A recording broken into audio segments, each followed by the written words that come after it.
पुरुषों में कई तरह की यौन समस्याएं देखी जाती हैं। एक शोध की माने तो हर 10 में से एक पुरुष को कोई ना कोई सेक्सुअल प्रॉब्लम जरूर होती है। सेक्सुअल डिजीज या समस्याओं से पीड़ित होने पर व्यक्ति की शादीशुदा जिंदगी में भी परेशानियां आने लगती हैं। रिश्ते टूट जाने का डर रहता है। वहीं पुरुषों में दोस्तों यौन समस्याएं यानी कि सेक्सुअल इंटरकोर्स करने के बाद या फिर पहले भी हो जाती हैं। अक्सर दोस्तों पुरुषों में नपुंसकता यानी कि इम्पोर्टेंसी शादी के बाद पता चलती है, लेकिन हो सकता है ये समस्या आपको पहले से हो। कई बार डिप्रेशन स्ट्रेस में रहने से भी दोस्तों पुरुषों में इस तरह की समस्याएं देखने को मिलती हैं। हालांकि इन सभी समस्याओं को दोस्तों अगर समय पर पता चल जाए तो इन्हें ठीक किया जा सकता है। लेकिन आज के समय में ना सिर्फ पुरुष बल्कि महिलाओं में भी दोस्तों कई तरीके की सेक्सुअल प्रॉब्लम बहुत ज़्यादा बढ़ने लगी हैं। जैसे कि दोस्तों अगर हमको सेक्सुअल प्रॉब्लम की बात करें तो सेक्सुअल डिजायर में कमी होना, ऑर्गेज़म को अचीव ना कर पाना, सेक्स के दौरान बहुत ज़्यादा पेन होना। इसके अलावा दोस्तों कंसीव ना कर पाना या फिर पीरियड का टाइम पर ना होना भी इस तरह की सेक्सुअल प्रॉब्लम्स का ही हिस्सा रहता है। लेकिन दोस्तों आयुर्वेद में इन सभी समस्याओं के सुझाव दिए गए हैं जिन्हें अपनाकर हम अपनी सेक्सुअल लाइफ को इम्प्रूव कर सकते हैं। तो आखिर क्या कहता है आयुर्वेद एक हेल्दी सेक्सुअल लाइफ जीने के बारे में, आइए जानते हैं आज के हमारे इस वीडियो में। नमस्कार और स्वागत है आप सभी का हमारे चैनल नॉलेज साथी पर। दोस्तों आयुर्वेद में सेक्स एक खास मुकाम रखता है। आयुर्वेद में 7 टिश्यू यानी धातुओं को मान्यता दी गई है। ये 7 धातुओं में शामिल है plasma, blood, muscles, fat, bone, bone marrow और रिप्रोडक्टिव टिश्यू यानी कि दोस्तों जिसको हम सीमन कहते हैं। हालांकि सेक्स की सबसे अधिक चर्चा दोस्तों रिप्रोडक्शन या प्रजनन के कॉन्टेक्स्ट में ही की जाती है। फिर भी दोस्तों एक हेल्दी सेक्स लाइफ हासिल करने के लिए ज़रूरी है कि हम इन सभी बातों पर ध्यान दें। दोस्तों आयुर्वेद में सेक्स करने के लिए सही सीजन और समय के बारे में भी बताया गया है, जो कि अक्सर हम नज़रअंदाज करते हैं। आयुर्वेद में ऋतुओं की प्रासंगिकता सेक्सुअल हेल्थ को लेकर एक दिलचस्प नज़ारा पेश करती है। सेक्सुअल एक्टिविटी का दोहराव बाहर के तापमान के आधार पर अलग अलग हो सकता है। गर्मी के मौसम में 15 दिन में दोस्तों ये एक बार हो सकता है। वहीं अगर हम बात करें ठंडे दिनों की तो ये संख्या बढ़ाई जा सकती है। सर्दी दोस्तों एक ऐसा समय है जब हम सबसे ज़्यादा सूखे मेवे खाते हैं और सबसे ज़्यादा समय या फिर कहें हम ज़्यादा लंबे समय तक काम करते हैं। एसी जैसे एनवायरनमेंट में रहते हैं तो दोस्तों एसी और हीटर के साथ क्या यह बात लागू होती है, तो इसका जवाब है हाँ। दोस्तों बाहर के एनवायरनमेंट का हमारे शरीर के ऊपर बहुत प्रभाव पड़ता है, इसलिए प्राकृतिक और मौसम का हमें सम्मान करना चाहिए और इसके बारे में जानना भी चाहिए कि कौन सा समय दोस्तों इंटरकोर्स के लिए सही होता है। दोस्तों अगर हम सीजन वाइज हेल्थ और फ्रीक्वेंसी को लेकर सेक्स एक्टिविटीज़ में इंडल्ज हों तो दोस्तों हम बेटर तरीके से अपनी सेक्स लाइफ को एंजॉय कर सकते हैं। दोस्तों अकॉर्डिंग टू आयुर्वेदा अगर हम जाने तो दोस्तों बेटर सेक्स इंडल्जेंस के लिए जो राइट टाइम होता है वो होता है ऑटम, अर्ली विंटर और लेट विंटर का। वहीं दोस्तों गर्मियों का समय इस तरह की एक्टिविटीज़ के लिए सही नहीं माना गया है। बात करें दोस्तों फ्रीक्वेंसी की तो दोस्तों अगर आप स्प्रिंग टाइम में सेक्सुअल एक्टिविटीज़ में इंडल्ज होते हैं तो आपको 3 दिन में एक बार इंडल्ज होना चाहिए। वहीं अगर आप समर में ऐसा करते हैं तो आपको यहाँ पर 15 डेज़ के गैप को मेंटेन करना चाहिए। ऐसा ही दोस्तों मानसून में भी आपको 15 डेज़ गैप को मेंटेन करना चाहिए।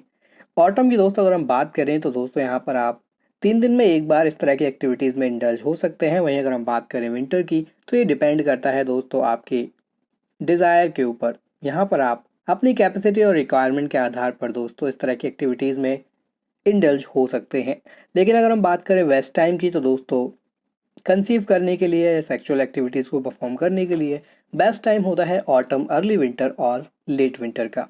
एक्टिविटीज़ में इन्वॉल्व होने के लिए जो सही टाइम होता है वो होता है शाम के 6 बजे से रात के 10 बजे तक का, क्योंकि यहाँ पर दोस्तों आपकी बॉडी में कफ का लेवल बढ़ा हुआ होता है जो कि आपकी सेक्सुअल पावर को बिल्ड करने का काम करता है। ऐसे में दोस्तों जो बेस्ट टाइम आयुर्वेद में रेकमेंड किया गया है वो है 6 बजे से रात के 10 बजे का। वहीं दोस्तों अगर हम बात करें दिन में 10 से 2 या फिर 2 से 6 बजे के बीच में तो यहाँ पर आपको इस तरह की एक्टिविटीज़ में इंडल्ज होने से बचना चाहिए। वहीं आपको 10 बजे के बाद और 2 से 6 के बीच में यानी कि सुबह में भी आपको ऐसा करने से बचना चाहिए। सेकंड बेस्ट टाइम की दोस्तों अगर हम बात करें तो वो होता है 6 AM टू 10 AM, यानी कि दोस्तों इस बीच में मॉर्निंग में आप सेक्सुअल एक्टिविटीज़ में इंडल्ज हो सकते हैं। एज ग्रुप के अकॉर्डिंग भी दोस्तों यहाँ पर आयुर्वेद में हमें ये इन्फॉर्मेशन मिलता है कि कौन सा एज ग्रुप हमारे लिए बेस्ट होता है। तो दोस्तों 18 ईयर्स की एज तक हमें कोशिश करनी चाहिए कि हम इस तरह की एक्टिविटीज़ में इंडल्ज ना हो, क्योंकि ये समय ऐसा होता है जब हमारा बॉडी पूरी तरह से ग्रो करने की कोशिश कर रहा होता है। 18 टू 25 दोस्तों यहाँ पर आपका जो कफ लेवल होता है, कफ और पित्त का जो लेवल होता है वो सबसे ज़्यादा होता है, यानी कि दोस्तों ये बेस्ट टाइम होता है आपके सेक्सुअल एक्टिविटीज़ में इंडल्ज होने का।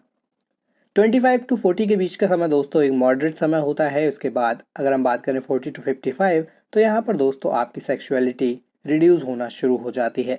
वहीं 55 to 70 के बीच में दोस्तों ये एक मिनिमाइज लेवल पर पहुँच जाती है। ऐसे में दोस्तों जो बेस्ट टाइम होता है वो होता है 18 to 25 और 25 to 40। यहाँ पर दोस्तों इस सब के अलावा आयुर्वेद में कुछ रूल्स भी बताए गए हैं जो कि गोल्डन रूल्स हैं, जिनको हमें फॉलो करना चाहिए एक बेटर सेक्स लाइफ को लीड करने के लिए। अब ये रूल्स क्या हैं तो आइए जानते हैं। इन केस अगर आपकी फीमेल पार्टनर अपने पीरियड्स के थ्रू गुजर रही हो तो ऐसे में आपको सेक्सुअल एक्टिविटीज़ में इंडल्ज होने से बचना चाहिए। ऐसे में दोस्तों हेल्थ एक्सपर्ट का भी मानना है कि अगर आप पीरियड के दौरान सेक्स एक्टिविटीज़ में इंडल्ज होते हैं तो यहाँ पर दोस्तों एंडोमेट्रियोसिस नाम की प्रॉब्लम होने के चांसेस बढ़ जाते हैं। इसके अलावा बहुत ज़्यादा मोटे लोगों को भी दोस्तों सेक्सुअल एक्टिविटीज़ में इंडल्ज होने से बचना चाहिए। इसके लिए पहले उन्हें अपने वेट लॉस को प्रैक्टिस करना चाहिए। इसके अलावा वो कपल जो प्रेग्नेंट हैं या जो प्रेगनेंसी के दौरान हैं या फिर डिलीवरी के बाद भी दोस्तों हमें सेक्सुअल एक्टिविटीज़ में इंडल्ज होने से बचना चाहिए। इसलिए ज़रूरी है कि हम अपनी अर्जेस को कंट्रोल करें। अगर किसी भी तरीके से सी सेक्शन होता है किसी महिला का तो यहाँ पर हमें 5 मंथ्स का वेट करना चाहिए किसी भी तरह की सेक्सुअल एक्टिविटी में इंडल्ज होने से पहले। इसके अलावा अगर यहाँ पर नॉर्मल डिलीवरी होता है तो यहाँ पर हमें 2 to 3 मंथ्स का वेट करना चाहिए before indulging in any sexual activity. इसके अलावा दोस्तों जो भी फुल मून होते हैं या फिर जो न्यू मून नाइट्स होते हैं या फिर फेस्टिवल नाइट्स होते हैं वहाँ पर भी हमें किसी भी तरह के सेक्सुअल एक्टिविटीज़ में इन्वॉल्व होने से बचना चाहिए। इसके अलावा हमें खाली पेट या फिर बहुत ज़्यादा खाना खाने के बाद भी सेक्सुअल एक्टिविटीज़ में इन्वॉल्व नहीं होना चाहिए, क्योंकि ऐसे में वात रिलेटेड और पित्त का इम्बैलेंस होने के चांसेस बढ़ जाते हैं, जिसके चलते हमें डाइजेस्टिव प्रॉब्लम, हेडेक और गैस्ट्राइटिस जैसी परेशानियाँ होने लगती हैं। तो ऐसे में कभी भी बहुत ज़्यादा खाना खाने के बाद या फिर खाली पेट हमें सेक्सुअल एक्टिविटीज़ में इन्वॉल्व नहीं होना चाहिए। इसके अलावा अगर आप मेंटली या फिज़िकली पूरी तरह से फिट नहीं है या फिर आपको किसी तरह की बीमारियों ने घेर रखा है, तब भी आपको इस तरह की एक्टिविटीज़ में इन्वॉल्व नहीं होना चाहिए। आइए अब बात करते हैं कौन से वो फूड हैं जो कि आप ऐड कर सकते हैं जो कि आपके शरीर में शुक्र यानी धातु को बढ़ाने का काम करते हैं। तो दोस्तों आपको अपने डाइट में मिल्क को ऐड करना चाहिए। इसके अलावा डेयरी प्रोडक्ट जैसे मक्खन, घी, चावल और दूध की खीर। इसके अलावा दोस्तों आप ले सकते हैं उड़द की दाल, बादाम, अनार, खजूर, अंडे, गाय का घी, पिस्ता बादाम, कौच के बीज, अकरकरा, नारियल या फिर पनीर। इसी तरह दोस्तों अगर हम इसके ऑपोजिट बात करें, मान लीजिए आपके शरीर में शुक्र की कमी है या फिर आपका स्पर्म उतना हेल्दी नहीं है, तो दोस्तों आपको किस तरह के फूड को अवॉइड करना चाहिए।